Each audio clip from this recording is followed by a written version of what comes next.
இந்த நேரத்தில் திமுகவுக்கு எதிராக எந்த விதமான ஒரு குரலும் வந்துடக்கூடாது அப்படிங்கிற ஒரு முயற்சியாக தான் இதை நான் பார்க்குறேன்.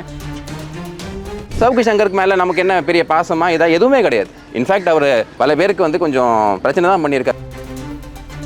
எதிர்கட்சிக்காரன் எங்கே போகிறான், என்ன பண்ணுறான், அவன் என்ன வீடியோ போடுறான், அதை பாரு அப்படின்னு தொடை நடுங்கித்தனமாக இருந்திருக்காங்க. இவங்களுக்கு தான் அதெல்லாம் எதுவுமே தெரியாது, நம்ம துண்டிச்சிட்டு வச்சு ஒழுங்காக படிக்கிறது இல்லையே. ஸோ அந்த ஒரு லேக் ஆஃப் திறமையினால இன்செக்யூரிட்டி ஜாஸ்தியாக இருக்குது.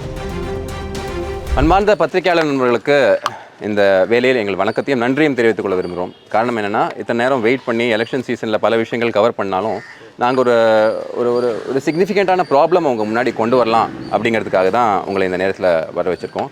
ஸோ எங்கள் கூட இருக்கக்கூடிய பாரதிய ஜனதா தலைவர்கள் எல்லாருமே இருக்காங்க, மாவட்ட தலைவர்கள் இருக்காங்க, அதிமுகலேருந்து நண்பர்கள்லாம் வந்திருக்காங்க. உங்ககிட்ட நாங்கள் என்ன சொல்ல போகிறோம் அப்படின்னா, இன்றைக்கி எனக்கு ஒரு சம்மன்ஸ் வந்திருக்குங்க.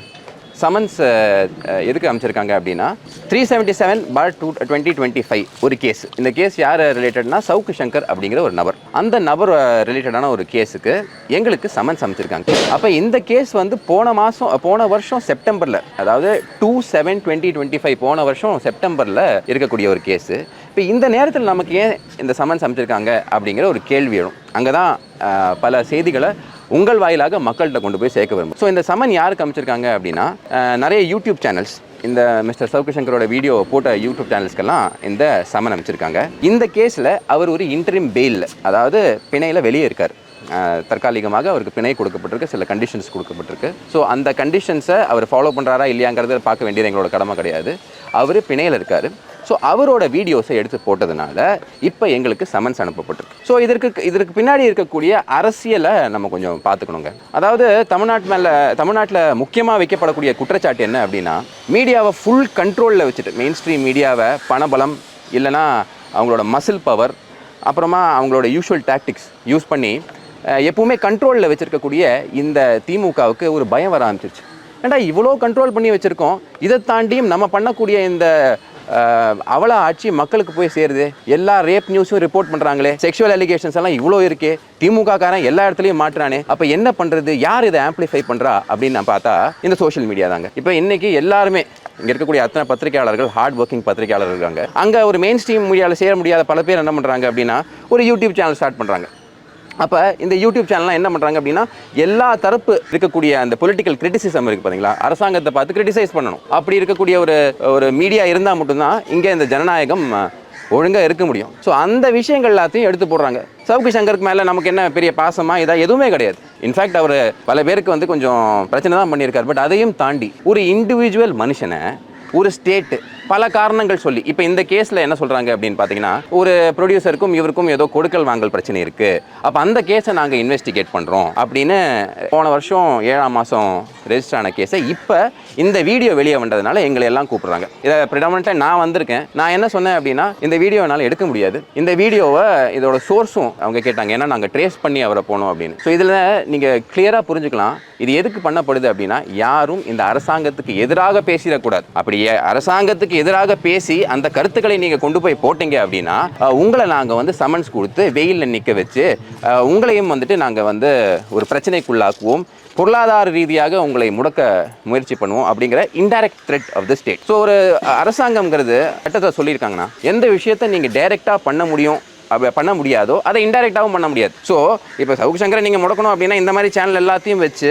நீங்கள் அவங்கள மிரட்டி இந்த மெசஞ்சர், ஷூட்டிங் த மெசஞ்சர் அப்படிங்கிற வேலையை இவங்க பண்ணறதுக்குண்டான ஒரு முயற்சி அப்படிங்கிறது தான் என்னோட புரிதல். ஸோ நான் இன்வெஸ்டிகேட்டிங் ஆஃபீஸர்கிட்ட சொன்னேன், என்னோட மனசாட்சிப்படி இந்த கேஸுக்கும் எனக்கும் எந்த விதமான சம்பந்தமும் கிடையாது. நீங்கள் இன்வெஸ்டிகேட் பண்ணுறீங்க அப்படின்னா, நானும் ஒரு சேனல் வச்சிருக்கேன், எனக்கும் எத்திக்ஸ் இருக்குது, என்னோட சோர்ஸை இந்த விஷயத்தில் ரிவீல் பண்ண வேண்டிய தேவை எனக்கு கிடையாது. அப்படி இருந்தால் நீங்கள் கோர்ட்டோட ஆர்டரோட காப்பி காட்டுங்க, இவருக்கு இன்டரிம் பெயில் இல்லை, இவர் ஒரு ஃபியூஜிட்டிவாக இருக்காரு அப்படிங்கிற விஷயத்தை நீங்கள் காட்டுங்க, நீதிமன்றம் சொல்லியிருக்கா அப்படின்னு காட்டுங்க, அதுக்கப்புறமா நம்ம சொல்கிறோம் அப்படின்னு. பட் பொதுமக்களுக்கு என்ன தெரிஞ்சுக்கணும், சொல்லிக்க விரும்புகிறோம் அப்படின்னா, எல்லாமே இந்த நேரத்தில் திமுகவுக்கு எதிராக எந்த விதமான ஒரு குரலும் வந்துடக்கூடாது அப்படிங்கிற ஒரு முயற்சியாக தான் இதை நான் பார்க்குறேன். இங்கே இருக்கக்கூடிய எவ்வளோ பிரச்சனைகள் இருக்குங்க.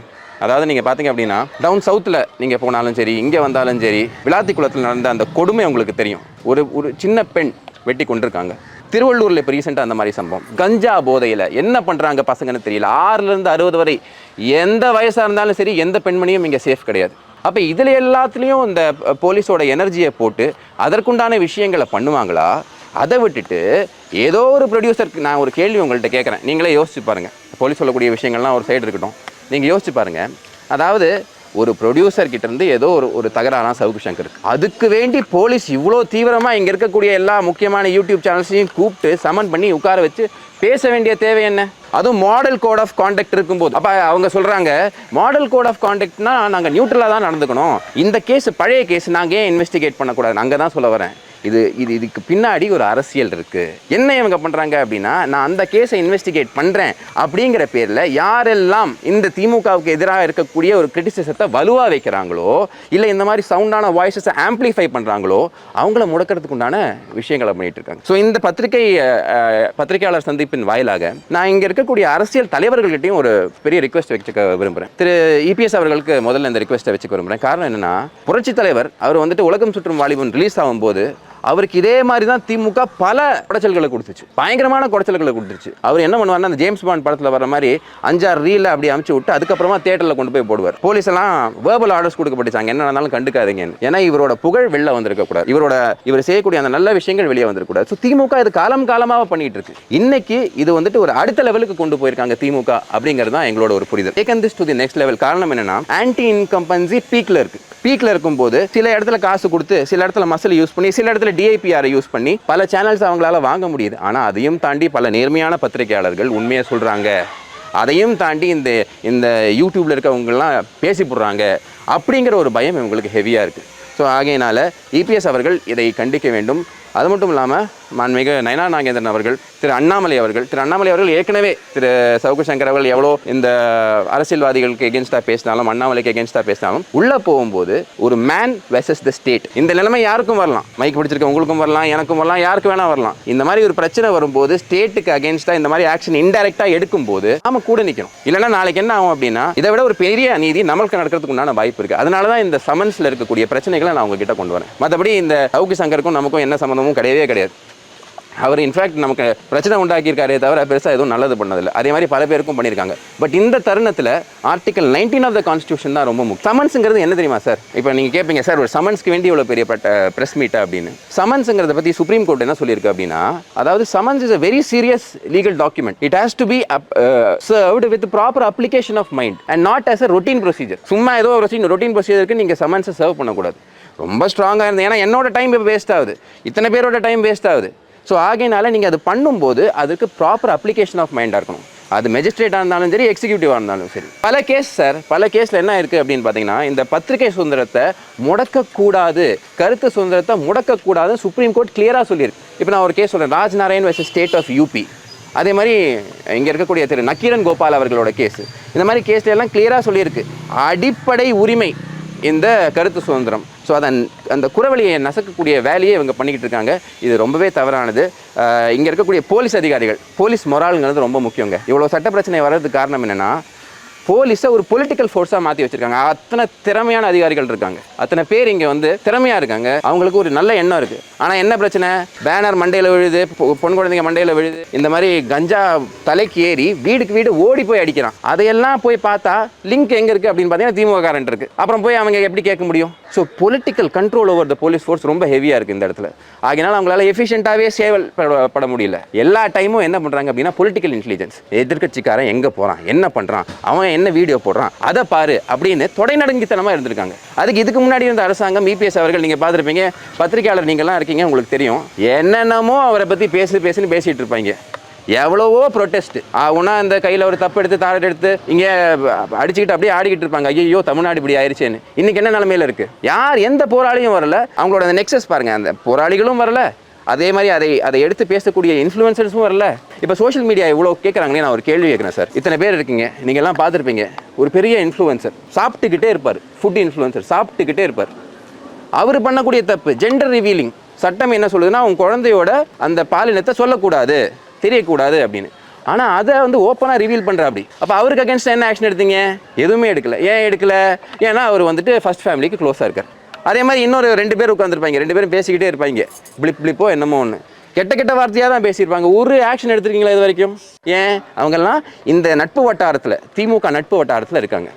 ஸோ இந்த சமன்ஸோட எசன்ஸ் என்னன்னு நம்ம உங்ககிட்ட மறுபடியும் சம்ம பண்ணோம் அப்படின்னா, இந்த அரசாங்கத்துக்கு எதிராக பேசக்கூடிய யாராக இருந்தாலும் one way or the other நாங்கள் ஒன்று டார்மெண்ட் பண்ணுவோம் அப்படின்னு. இந்த மாதிரி ஒரு மிரட்டலுக்கோ உருட்டலுக்கோ பயப்பட வேண்டிய தேவை நமக்கு இல்லை. நீதிமன்றத்து மேலேயும் நீதி மேலேயும் மக்கள் மேலேயும் நமக்கு நம்பிக்கை இருக்குது. எந்த விஷயத்தை உங்ககிட்ட பாஸ் பண்ணுறதுக்கு தான் இந்த ப்ரெஸ் மீட். நீங்கள் ஏதாவது எஸ்பெஷலி பார்த்தீங்கன்னா இப்போ அவர் வெளியில் வரும்போது பிணை கொடுக்கும்போது சில கண்டிஷன்ஸ்லாம் சொல்லியிருந்தாங்கன்ற போது பொதுவெளியில் திரும்ப பேசக்கூடாதுன்ற மாதிரியான ஒரு விஷயம் இருக்குது.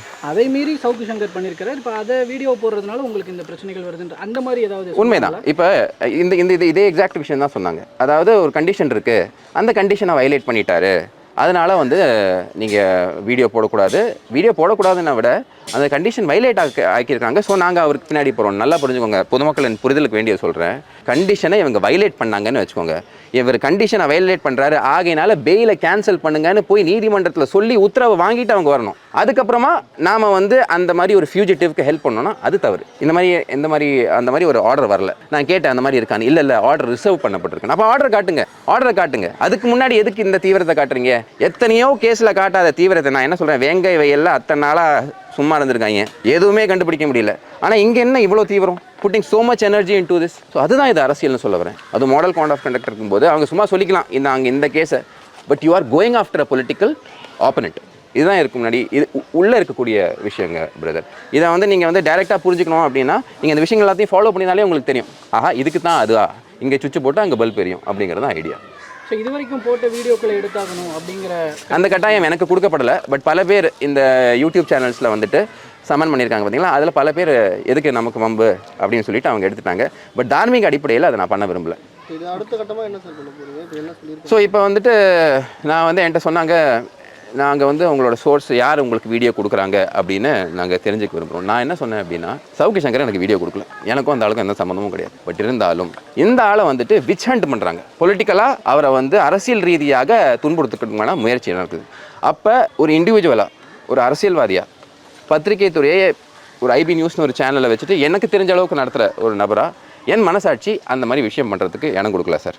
நீங்கள் ஒரு கோர்ட் ஆர்டர் வாங்கிட்டு வந்து என்கிட்ட சொல்லுங்கள், இந்த மாதிரி விஷயத்த கோர்ட் சொல்லுது அப்படின்னு சொல்லுங்கள். இந்த கேஸ் நம்பருக்கும் நான் போட்ட வீடியோக்கும் எந்த சம்மந்தமும் இல்லை. நீங்கள் ட்ரேஸ் பண்ணி போகிறதுக்கு அவர் கண்டிஷனை வயலேட் பண்ணிட்டாருன்னு நீங்கள் ஒரு ஆர்டர் கொடுங்க. Definitely will cooperate with the police அப்படின்னு சொல்லியிருக்கேன். பட் மெயின் மேட்டர் என்ன அப்படின்னா, இது வந்து political witch hunt. Election commission of இந்தியாவுக்கு நம்ம வந்து இது ஒரு ரெப்ரஸன்டேஷனாக நம்ம தோழமை கட்சிகளும் நம்ம எல்லாரும் கொண்டு போய் கொடுப்போம். What can not be done directly should not be done indirectly sir. அதான் விஷயம். ஆட்சி மாற்றம் நடந்தால் இது நிச்சயமாக இது எடுத்துருவாங்கன்னு நினைக்கிறீங்களா? சரி, அதான் நான் உங்களுக்கு சொல்கிறேங்க. இப்போ போன தடவை திரு இபிஎஸ் அவர்கள் இருக்கும்போது அவ்வளோ அவதூறு, அவ்வளோ குற்றச்சாட்டு, அவரை வச்சு அந்த அளவுக்கு கிரிட்டிசைஸ் பண்ணிக்கிட்டு இருந்தாங்க, வன்மம் கக்கிக்கிட்டு இருந்தாங்க நிறைய பேர். அப்போ யாரையாவது அரெஸ்ட் பண்ணியிருக்காரு அவர்? நீங்கள் சொல்லுங்கள், இத்தனை பேர் இருக்காங்க, யாரையாவது அவர் அரெஸ்ட் பண்ணியிருக்காரா? பத்திரிகை சுதந்திரத்துக்கு பறிச்சிருக்காரு. எங்கே அப்படி கிடையாது, தும்பனா அரெஸ்ட்டு. எல்லாருமே எங்கள் கட்சிக்காரங்க போன மாதம் வந்து ஒரு யங்ஸ்டர் மாநில செயலாளர் IT and social media Sanghi Prince, அவனை வந்து சம்மந்தமே இல்லாமல் கொண்டு போய் ஏதோ ஒரு ட்விட்டர் போஸ்ட்டுக்கு 1 மாதம் கொண்டு போய் உள்ள வைக்கிறீங்க. அப்போ என்ன மனசாட்சி இருக்குது உங்களுக்கு? அப்போ இவன்லாம் என்னைக்கு வந்து அதாவது எதுக்கு பண்ணுறீங்க அப்படின்னா அவனோட பேக்கை பிரேக் பண்ணோம், மொராலை பிரேக் பண்ணணும். பட் உண்மையாக போராடக்கூடிய யாருக்குமே வந்து இதெல்லாம் ஒன்றும் ஆகாது. பட் இந்த மாதிரி விஷயத்தை தான் 2021 இப்போ வரைக்கும் பண்ணிட்டு இருந்தாங்க. இன்ஃபேக்ட் மிஸ்டர் கருணாநிதி இதை விட எவ்வளோ பெட்டராக இருந்தார். அவர் வந்து என்ன தான் கிரிட்டிசிசம் இருந்தாலும் அதை எதிர்கொள்கிற அளவுக்கு, ஏன்னா அவருக்கு திறமை இருந்துச்சு, திருப்பி எழுத தெரிஞ்சிச்சு, பேச தெரிஞ்சிச்சு. இவங்களுக்கு தான் அதெல்லாம் எதுவுமே தெரியாதே, நம்ம துண்டிச்சிட்டு வச்சு ஒழுங்காக படிக்கிறது இல்லையே. ஸோ அந்த ஒரு லேக் ஆஃப் திறமைனால இன்செக்யூரிட்டி ஜாஸ்தியாக இருக்குது சார். பேசிக்காக சிம்பிளாக சொல்லணும்னா சார், இன்காம்படன்ஸ்னால இன்செக்யூரிட்டி ஜாஸ்தியாகுது சார். அதனால் எல்லாரையும் முடக்க பார்க்குறாங்க. இது எல்லாம் சேர்ந்து இவங்களுக்கு 2026 ஒரு பாடம் கற்பிக்கப்படும்ங்கிறது என்னோட நம்பிக்கை சார்.